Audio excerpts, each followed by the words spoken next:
2026 is going to be an awesome year. We got some pretty cool stuff coming up. First off, we got Foundations of Recovery. This is our flagship program. We're starting it in January. This is for anyone, man, woman, or couple who wants to come and reclaim their heart from shame, trauma, and betrayal. We start off with an education on all sorts of principles, give you the common language. We feed you from a fire hose in terms of all things recovery. It is such a great start to recovery. And we get at the roots of things, Tyler. This isn't like any other program. Like, this is our healing journey in process, and Foundations is where we begin. If you look at the value that you're getting there to kick off a good recovery with all of the right education, all of the right language, and a team to get you started while also being directed by Brannon and myself through the whole process, what a deal. So if you're interested, if you're struggling, if you've been wanting to do something for a long time, jump into this. This only comes around every so often, and we would love to have you there. Click the link in the description to sign up for it. And to make it even sweeter, we're also including a raffle for a free pass to the Radiant Dawn retreat. Anyone who signs up for Foundations will be added to the raffle for that free Radiant Dawn pass. If you're a man and you sign up for Foundations, your name still gets entered, and you can give that pass away if you win it to any woman that you want to. So what you're saying, Tyler, is if you sign up and participate in Foundations, you could possibly go to Radiant Dawn for free? That's exactly what I'm saying, which is crazy because Foundations by itself is already an insane value. Man, I sound so salesy. But it actually is awesome. So come to Foundations. And even if you don't come to Foundations, sign up for Radiant Dawn. It's beyond therapy, the best healing experiences that you can have. Click the link below and come join us. Does religion really cause sexual shame? Welcome to the Therapy Brothers podcast. I'm Brannon. I'm Tyler. We're brothers. We're therapists. And we know recovery. Bring your stories, your questions, your successes with real recovery.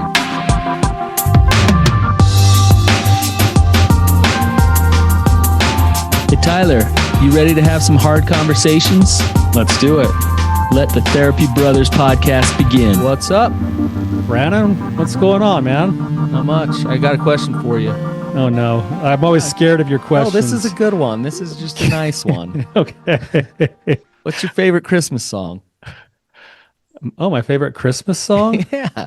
Look, you got caught off guard that I asked a nice question. Well, yeah, like I'm just wondering where this is going. I'm in the spirit of Christmas. I feel like I'm getting set up for something. Humbug, Tyler.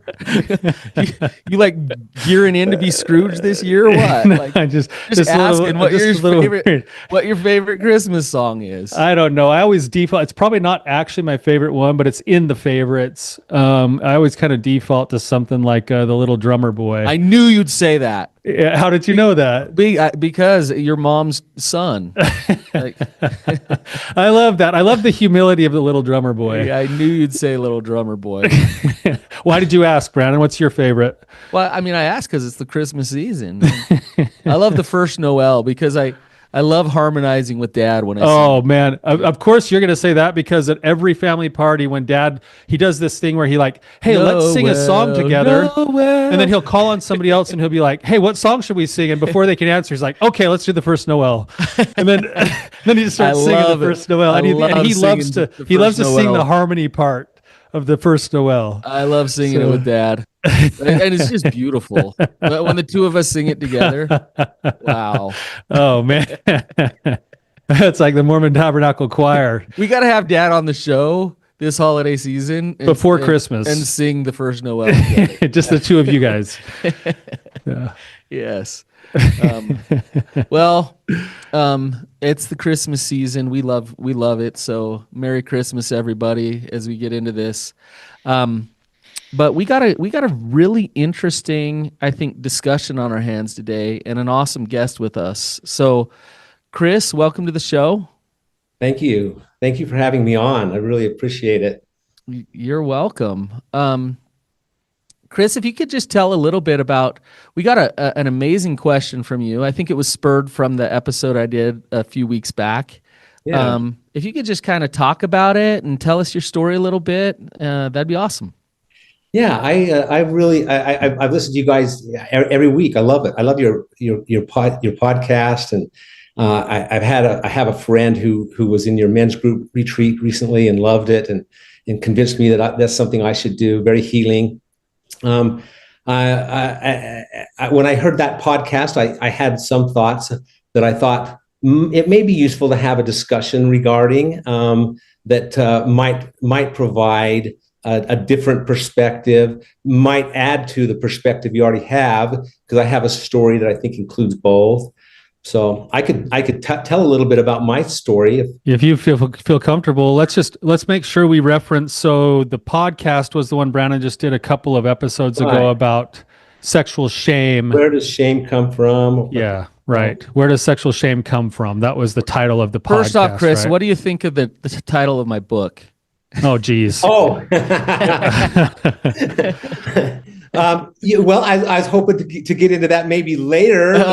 Talk about that later. Say okay, that. we'll bring it up later then. Okay, that's fine. okay. So yeah, Chris, why don't you tell us a little bit about your story and what your thoughts were and what spurred the desire to come on the show? Because we're really glad you're willing to do it. Well, thank you. So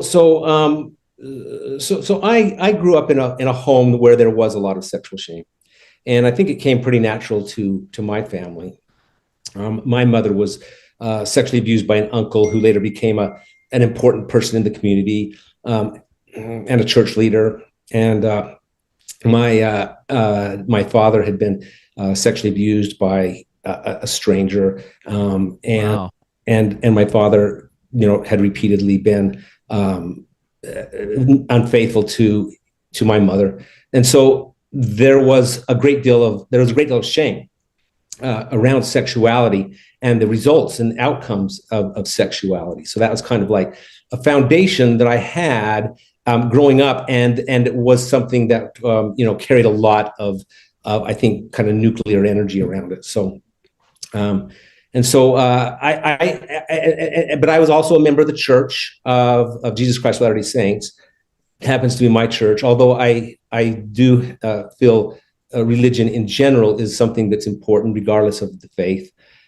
In terms of sexuality, I believe my religion is particularly useful in terms of the doctrine relative to sexual shame. But at any rate, I went to a seminary in 7th grade as a 12-year-old, 13-year-old, and got the message, don't do this and don't do that.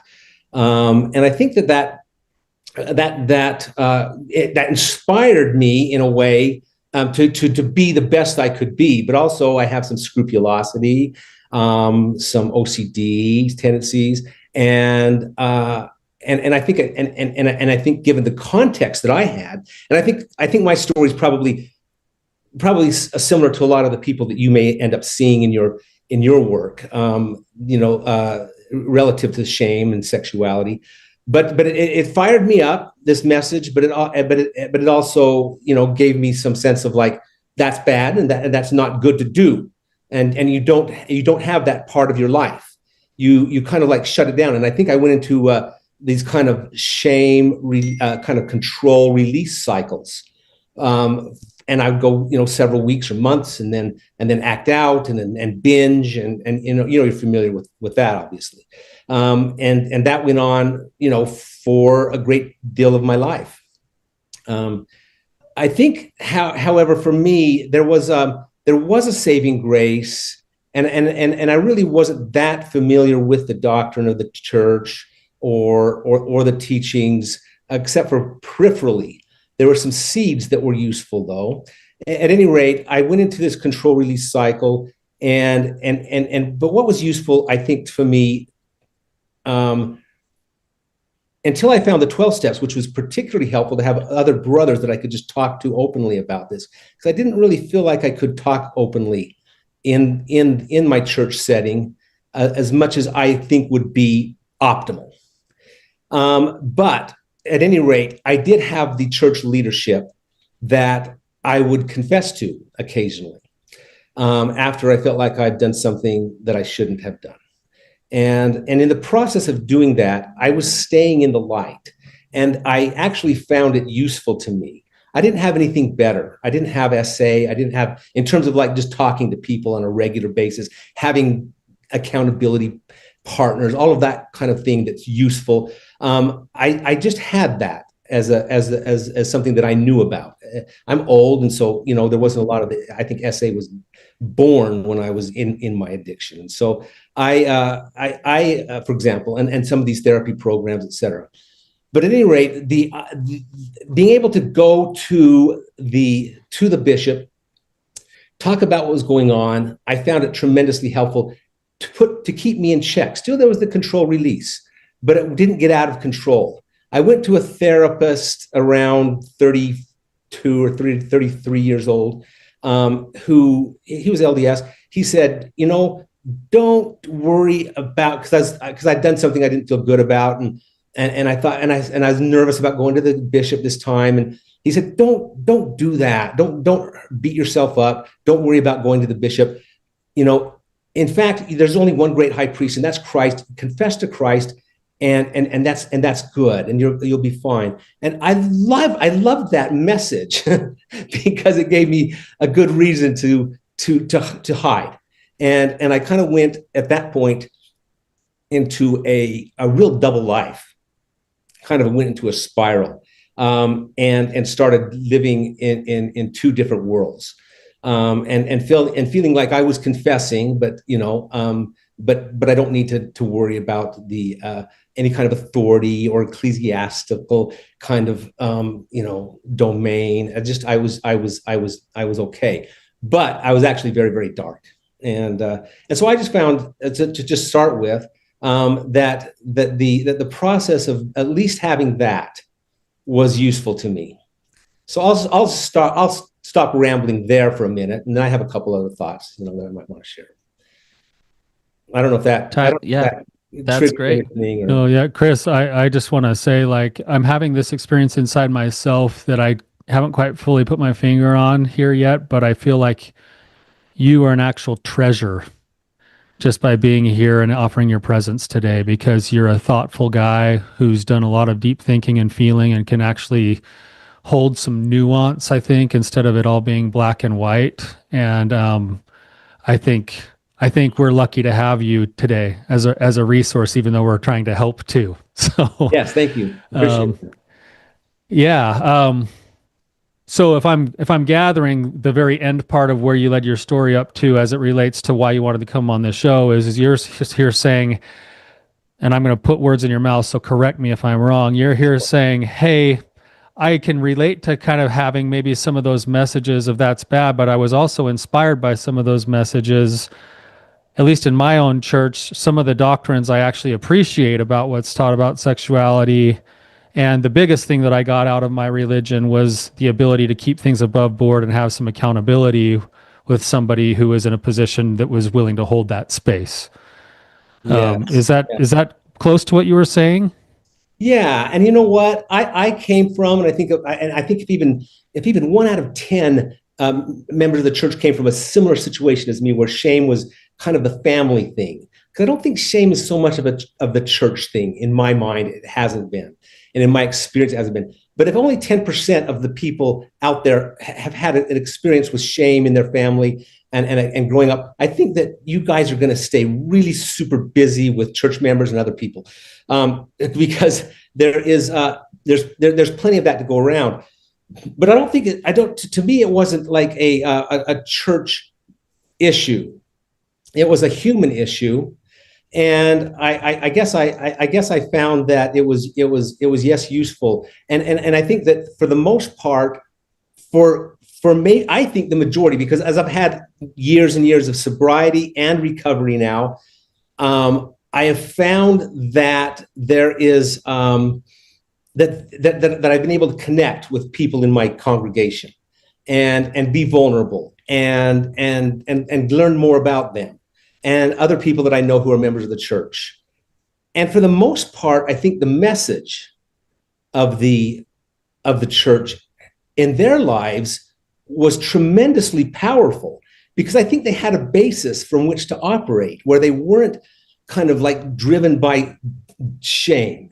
And so that when they heard that message, it was useful. They had their problems. Now, when I was in my addiction, I thought, yeah, everybody's got, practically the whole church is probably screwed up. All the men are probably lying. I don't believe that anymore. I believe that most of the people that I meet are actually really good men who really care about their wives, who are very faithful, who have stray thoughts and things, but they're men who've made a decision to be married, and that means they're going to have to say no to other things, and they've accepted that, and it's been powerful to them, and they love the church for it. And so there's that aspect too, not just my story of kind of like depending on the church for a little bit of okayness here and there and confession, but for all of those who aren't me and who aren't like me, who came up in a pretty darn good family of emotion, an emotional basis, and really value the religion,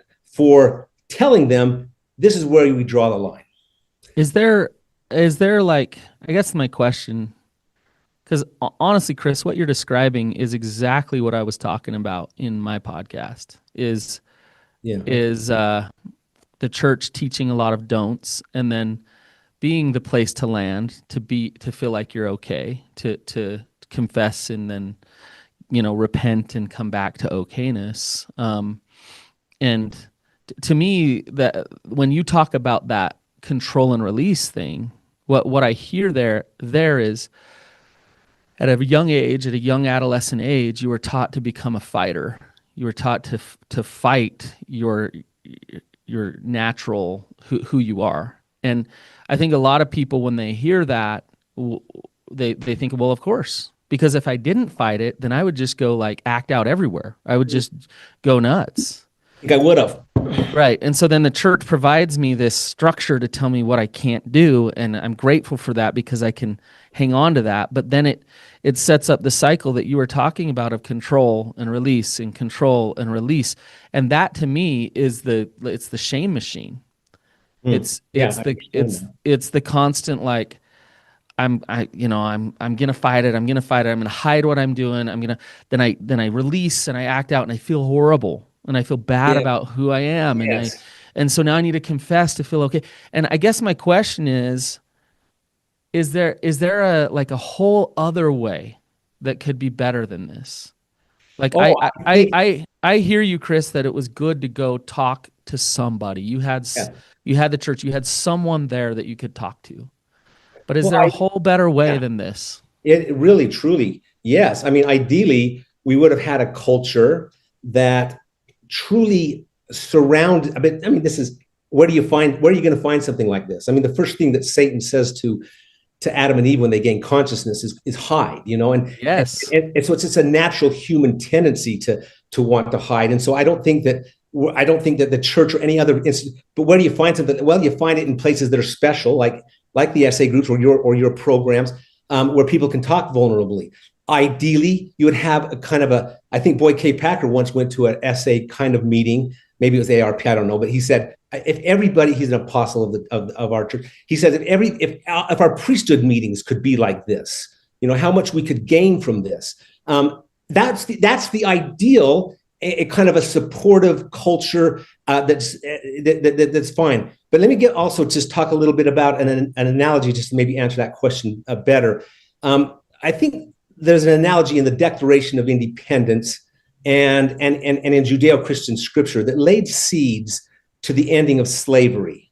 That at one point the religious forces said, no, we're not going to stand for this anymore. And against all cultural and economic benefits, they got rid of it. Well, there was something about that in the doctrine that, for me, that was always there, that laid the seeds for something special for me. That once I started actually getting some recovery, I was able to see, whereas when I wasn't in sobriety, wasn't in recovery, I couldn't see very clearly. And it became a very rich source for me, which really helped heal any kind of shame or shame in general around sexuality. I'm not saying I'm completely healed. It's an ongoing process, but the doctrine has been very powerful. And that is, for example, in our church, that God himself has a body of flesh and bones, that are tangible, that he is a father of our spirits, that we have a heavenly mother. All of this connotes sexuality. He's a God of body, parts, and passions, that we're supposed to bridle our passions, not suppress them. These doctrines, was this taught to you like it was often at church? it was taught to me sufficiently. It was taught to me fairly regularly, but I couldn't hear it. But it was taught to me, and I did have leaders who would. I remember being in a deacon's quorum. It was Elder Oakes's brother. President Oakes is now a brother, Merrill Oakes, and he was a teacher of mine, and he taught about how he had this struggle in his optometry practice, where a woman came in, and he told the story, and I kind of got a sense that he had to make decisions, and that he had to. So he was a normal human being. And I think I got a lot of it, but I guess what I'm saying is I came from a context that couldn't hear it very well. I just couldn't hear it very well. And when I started getting sobriety, I started hearing it. And as I started hearing it, it started to be meaningful, because now I'm embedded in this eternal thing, where sexuality, creativity, God is full of testosterone. It appears he's a warrior, he's a lover. He likes the name of my book. God, the warrior and lover. Yeah, but that became meaningful to me. And so in that sense, again, maybe it wasn't emphasized as it should have been, as much as it could have been. But at the same time, it was there, and the seeds were there, and they're meaningful now. And they've been meaningful to kind of keep me in a good place. Chris, can I ask you a question? Because your story actually kind of parallels my own a little bit, and I'm thinking about my own situation, my own personal spiritual journey as you're talking, and I'd love to know this is, okay, so growing up, you didn't have the lens to see it from. I think this is part of what Brannon's asking you. Yeah. But now inside the same church, you have a different lens from which you see these things. And now you're grateful for what you had been taught, even though you didn't have the lens at the time. What allowed for the changing of the lens or the view then? Because I think we could look at this and we could, right. Anybody listening right now, might be almost a 50-50 split right now of half of the people going like, oh my gosh, like the church instilled this massive shame in me. And the other half are going like, holy crap, like, thank God for like what I had in the church and for the power of the atonement and the way it worked in my life and the way like it, there's probably a ton of factors that would make that happen, but what allowed the shift in your perspective to happen? For me, I was one of those perhaps unfortunates, I don't know, that needed to go to get therapy, to go to SA group, and to be able to talk with brothers and to connect with them. Ideally, like I say, that would have been in the church, but it wasn't for me, and so that was part of my journey. And it was and I have to just, as much as I say I'm an apologist for the church, I have to say that was a powerful part of me being able to get enough clarity so I could start seeing some things, because I was being able to sit with other men who were suffering and who had the same issues that I did, and say whatever I needed to say, call people regularly, have this connection. And so that kind of brought me out of kind of walked me out. I guess group kind of became my higher power for a while. And it kind of walked me out of the shame until I realized I'd always had these spiritual experiences with God, but to start to realize that he, not just my group, is there for me, and it's what I'd always learned, but that I couldn't hear. And so, yeah, I needed some outside kind of help, but then to connect with the source more directly. and so that was kind of my journey out, I I guess. I actually don't think we're in disagreement at all. I just I really like what you're saying about the doctrines of sexuality at church. I know those doctrines are there. Um, but when it comes to like Heavenly Mother, we're not supposed to talk about her. When like I would match you 10 to 1 on talks and articles in Ensign about purity, chastity, don't, to where they actually talk about something that is healthy sexuality. And the doctrines are there, yes. And now, Chris, Yeah. you have the eyes to see them and they're helpful for you. Right. And but to an 11-year-old, 12-year-old kid, at least in my generation, when the Strength of Youth pamphlet is put right in front of you, Yeah. you go to deacon's quorum, you talk to the bishop, it's pounded into your head that the Right. natural man is an enemy to God and you need to become a fighter, and your sexuality is like lust and sex is one and the same. It's one and the same. Hmm. So where is, and the real question is, this comes down to sex education. It really comes down to the family, the parents. But where is the positivity? Where is any positivity around sexuality at church? You have to find it. You have to go through a whole big process, like Mm. this huge process of Okay. recovery to realize like, oh my gosh, it's there. But to all of these kids that I've treated for years and years and years, and on the back end, they're still wallowing in this cycle of fear and control, Hmm. and rejecting themselves again and again and again. It is a problem, and Yeah. and it's a problem in 12-step groups as well. Like 12-step groups are awesome. I love 12-step. I love it. But when you get together as a group and it's all about becoming fighters against your sexuality, how much Mm. sex positivity is in SA groups? How much sex positivity is in SAL groups or whatever they are? It's not there. And what I am saying is that you don't just go nuts with your sexuality. That these barriers and these boundaries are absolutely important. Right. The don'ts are a good thing. Like Right. absolutely, that is important. That is very important. But when that's all you get, then what? And and it is a problem that needs to be talked about. I get that the church provides good stuff, community, support, talk about God, service. Like we could go down the list of how great the church is. When it comes to this topic, they've missed the boat for a long, long time. And I would say they've shifted in a good direction, a better direction.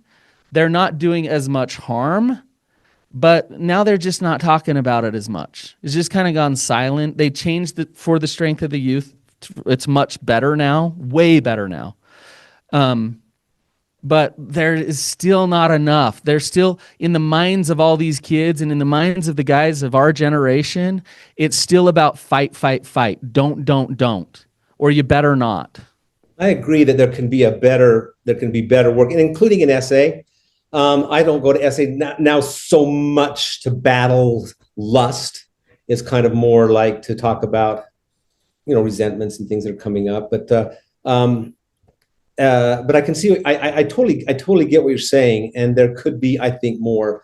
Chris, be a spokesperson. What you're saying is right, but like it's not said. It's not taught Right. enough. It's not taught that often.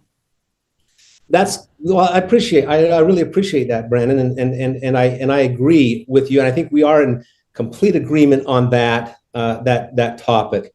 You can't, again, though. I mean, and I'm not contradicting what you're saying. I'd say yes, and don't throw the baby out with the bathwater, because the first thing, like I said, that Lucifer says to the conscious Adam and Eve is hide from God, or hide your sexuality in a way, cover your genitalia, because you're naked, and so get out of here. And so they do, but then God didn't come back and say, no, take your clothes off. He said, you're conscious now. Have a standard. And I know you're saying have a standard. I hear you saying that. And I just would hate to see it. I'd hate to see that pendulum, because pendulums. But listen what you just said. I love what you just said. You're conscious now. You're conscious that you have those powers and that it's there. What God didn't come back and say is put on a chastity belt and like guard yourself against that. It was a fig leaf. It was a little tiny thing that can be removed. It wasn't, like put a wall around yourself. So that's not what God came back with. So I actually love this analogy. Right. And Satan, right. And notice who said hide. Notice who went and said, you know what, you better cover up and hide. You better go really, really far with that. That was Satan. Yes. Right? Yes. And I just hate to see I guess I'd say I hate to see the pendulum swing to what, because whenever you have a standard, you're going to have shame. Or you don't have to, but you're vulnerable to it. Because that's where, but you don't get rid of the standard. I don't hear you saying that. It's just that it would be hard. It's not a smart thing, I think, to just kind of like dismiss or to kind of soften the standard for the sake of dismissing shame. And I think we probably agree on that. I'm not sure. Right. I wonder, you guys, if there's another part of this to think about, because I hear both sides. We hear this argument all the time over and over again, and I'm thinking of it maybe just from this framework for a second. You guys can both tell me what you think of this. It seems, and just to go back to your personal story, Chris, it seems that the people that I talk to that are in the same similar position as you, part of what moves them from a shame-based perspective of their upbringing to this more shame resilient, grateful perspective, even if it's inside the same church, is a spiritual process that is very individual, where they actually come to know and understand who God is much differently than the way they were taught. Mm-hmm. But I disagree to say the way they were taught. I just still, for me, I think the way I was taught in general was pretty sex positive. I think that there's not enough of it, but in general, I think I was taught well. But the way I interpreted it, based on my history, not good. Yeah. Okay. Same thing. I would agree with that for myself too. So, and I think that there's probably a lot of factors, not just the church, that influenced the way that you viewed it, the way that you interpreted it, right? So, but what I'm wondering about is, part of what a church's job is to do is to try to, spell out like, hey, here is the list of standards that will lead to the happy life. If you live this way and this way and this way, this is going to lead to a happy life, right? So they're going to have whatever you want to call them, a set of commandments, guidelines, expectations, whatever. That's kind of the job of the church. And then you're teaching little children growing up inside the church, hey, here's this thing and this thing and this thing and this thing. Of course, it's going to naturally want to slant itself towards the do's and the don'ts of things, but they don't account for the fact that a child and their brain development is concrete. Sure. And then they go through a transformation through adolescence and into adulthood. And as a part of that, there's a spiritual journey that has to take place where the individual, in order to mature spiritually, ultimately has to come to this place face to face with their relationship with God, where they define, why am I choosing to do or not do this list of things? You're right. And I think, Brannon, you're both right on that aspect, is that especially for some of us who tend to be black and white and want things to be black and white, want things to be simple, that there's a tendency for a young mind to grab onto the simplicity of do's and don'ts, as opposed to kind of being with them on the innuendo. And I appreciate your call, Brannon, to maybe to open up a little bit more in my church, to be in my priesthood meetings, to et cetera, to be more of an advocate for change, as opposed to kind of keeping that shame around that a lot of people do carry. and that makes it hard to talk about. But sexuality is hard to talk about. Otherwise, it would have no meaning. And that gets maybe to the title of your book, which I think is cool. It certainly sticks. I think people are going to remember it. Yeah, are they going to put it on their mantle? surrounded by the Christmas decoration. Maybe not.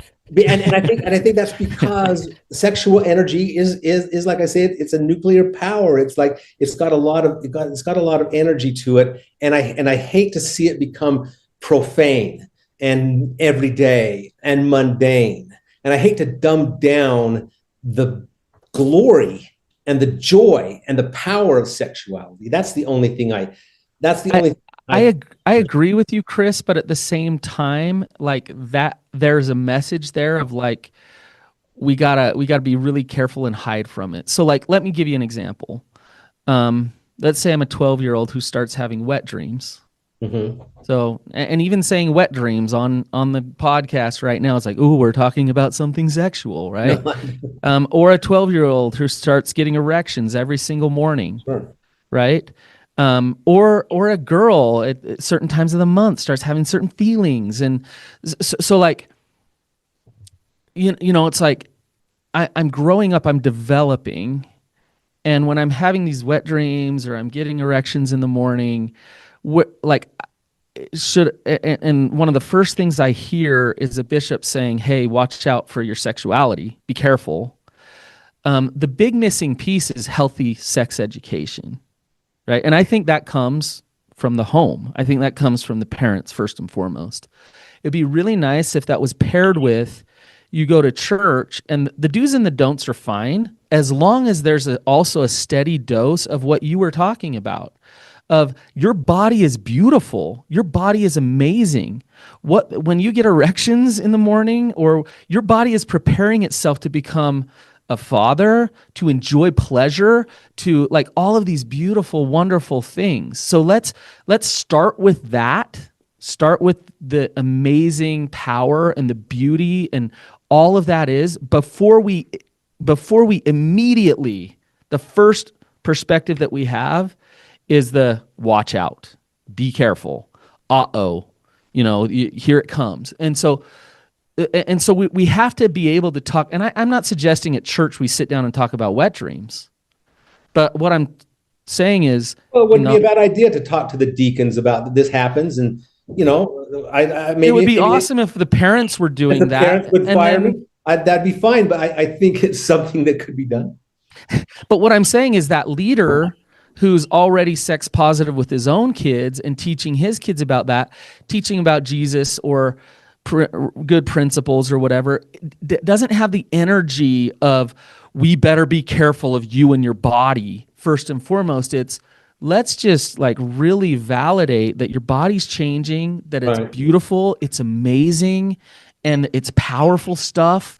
And like Tyler and I watched this video the other day about these two dogs, and he talks about how every boy has two dogs, and it's violence and lust, right, Tyler? Violence and lust. And how, you can train these dogs. And if you don't learn how to do it in your adolescence, then those dogs, they become basically wolves that own you later on in adulthood. Mm-hmm.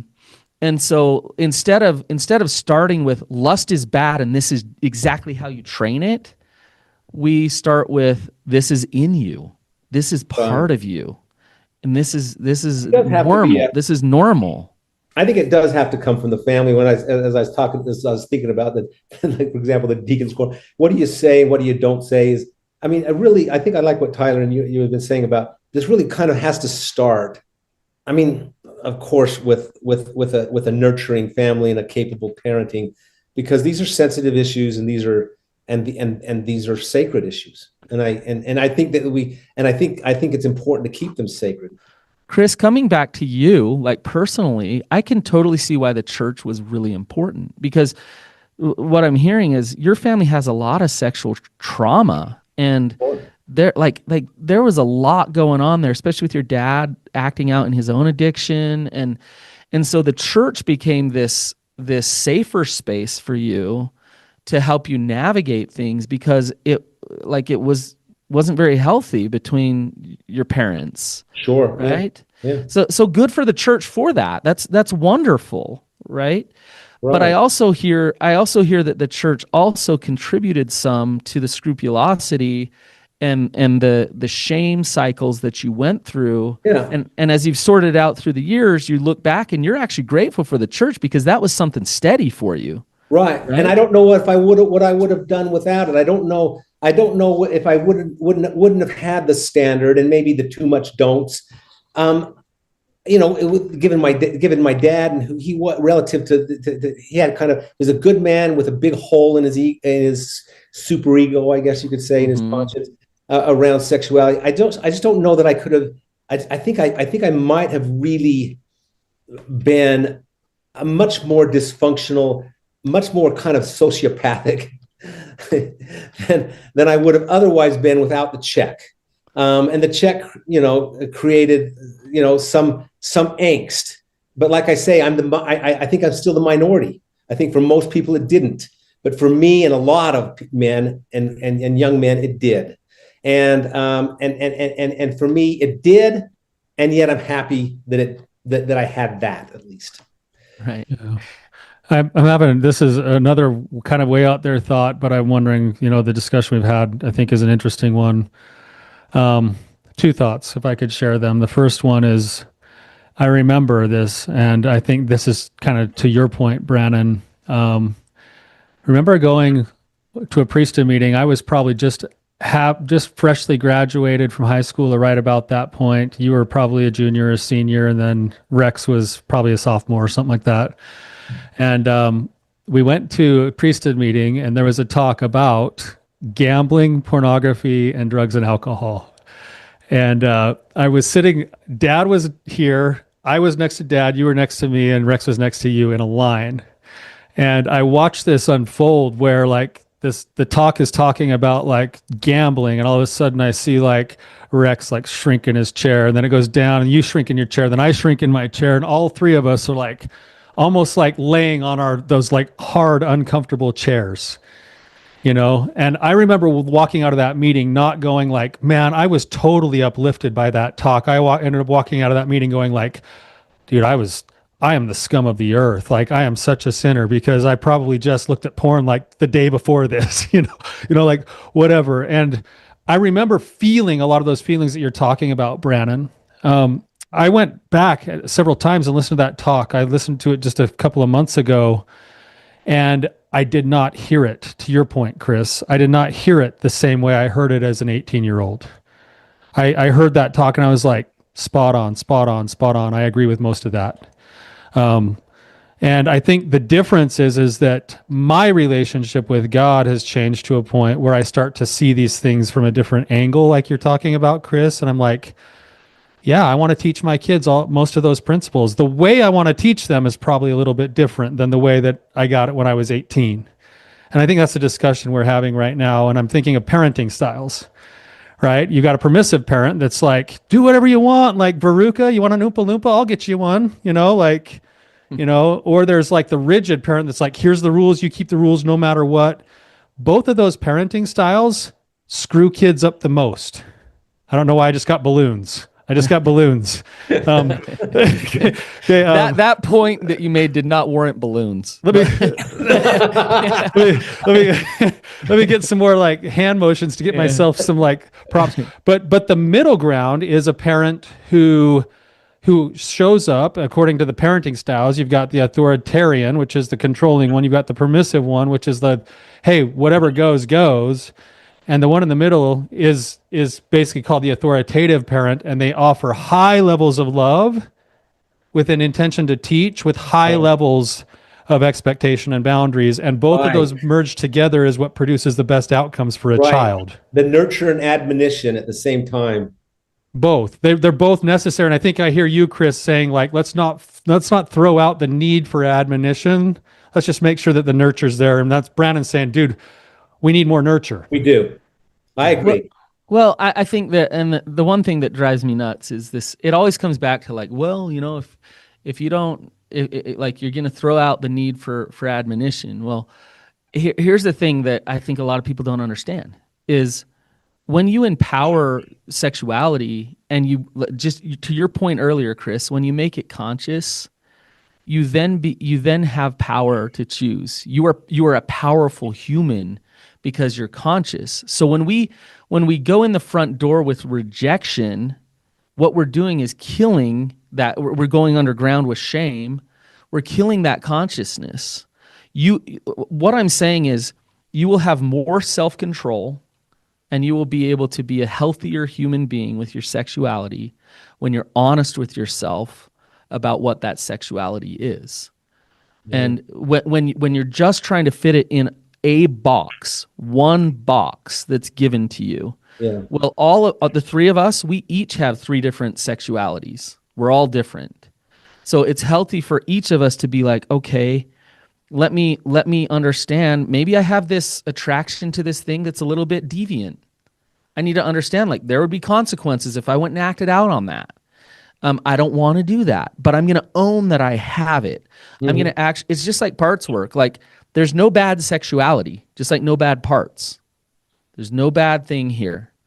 But now because there's no bad sexuality, I accept that the sexuality is there.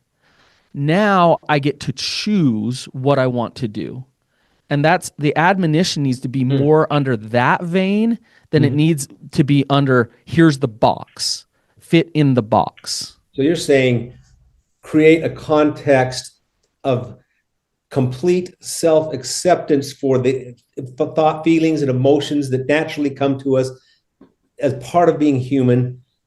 And then you're able to better, at that point, negotiate what's useful and not useful behaviorally. That's well said. Yeah, Yeah. exactly. It's this kind of goes into some more doctrinal type stuff, Chris, too. But the thought that's coming to my mind with what you're saying, Brandon, this is where I think I personally land on this a lot is, and I think this is part of the maturation spiritually is when you look at the plan, we're only really given two things that are actually ours. We're given, hey, I got balloons again. All right. Yeah, it comes at the worst times. Um, but we're given two things. We're given a physical body to navigate this mortal experience, and we're given the edict and the gift of our own personal agency and choice. That's what it all hinges off of is agency and choice and the way that we choose to use our bodies. And and to your point, Brandon, doctrinally speaking, what we're learning to do is to align our will and how we use our bodies with the will of God.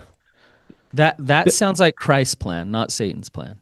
Right. And I think what Chris is saying is that doctrinally speaking, you could go to most Christian churches and the doctrine would say that, but a lot of people miss that because of, for whatever reason, they're interpreting things differently until they, in their own spiritual path, come to the point of realizing I am the one who makes my choices and I am the one who wrestles with God. So like Chris, where he's come to, I believe you worship Christ, Chris, and Right. I have no, I can't say, but within your heart. Right. I believe that Satan runs the show in a lot of ways when it comes to do and don't. There's one way and there's no agency. You go this way and that's how you get back to heaven. Versus I am aware of my being. I love myself and who I am, and now I get to choose. And I get to choose the consequences of my actions. That's a much more mature way to live, and you actually learn and grow and develop as a result, Yeah. Yeah. right? And then having a savior there that Yeah. I've been taught and that is an important part of my life because largely I went to church and it is and now I have these resources, these treasures I can draw from that help me and enable me to make decisions better, easier, you know. Chris, we could go on for Dude, Chris, hours. we love having you on the show, man. It's Yeah, been a really interesting Oh, thanks. discussion. I, Yeah. I, I was really anxious and I'm really grateful. So thank you for being so kind and generous. I think that we've thrown a lot out there in this episode, a lot of just thoughts and things Yeah. to think about, And you know what? Like, I think that we did our job. So if you're listening to this and you're having thoughts and feelings and wrestling and thinking about things a certain way, that's what we want. And just really grateful for a man as courageous as Chris to come on and provide this discussion so that you can think about these things and discuss these things. So thank you, Chris. Really Thank appreciate you. you. Really appreciate you guys. What Chris, are you doing? we're looking forward to seeing you at our next Rising Sun. Then it sounds like can't wait to see you up close and personal. I look forward to that. Thank you. That'll be good. I just heard wonderful things about it. So a very healing experience. So thank you. Yeah, well, thank you. And thank you to our listeners who are here and for you probably stirring your own feelings over what these topics are. These are deep, hard things. They're vulnerable topics. I believe that vulnerability is the battleground between God and Satan everywhere in all of our lives. It's a place where it's either going to turn us towards shame or it's going to turn us towards love. That's what happens. And thank you for being here with us and being willing to have these kinds of conversations. And until next time, keep on keeping on.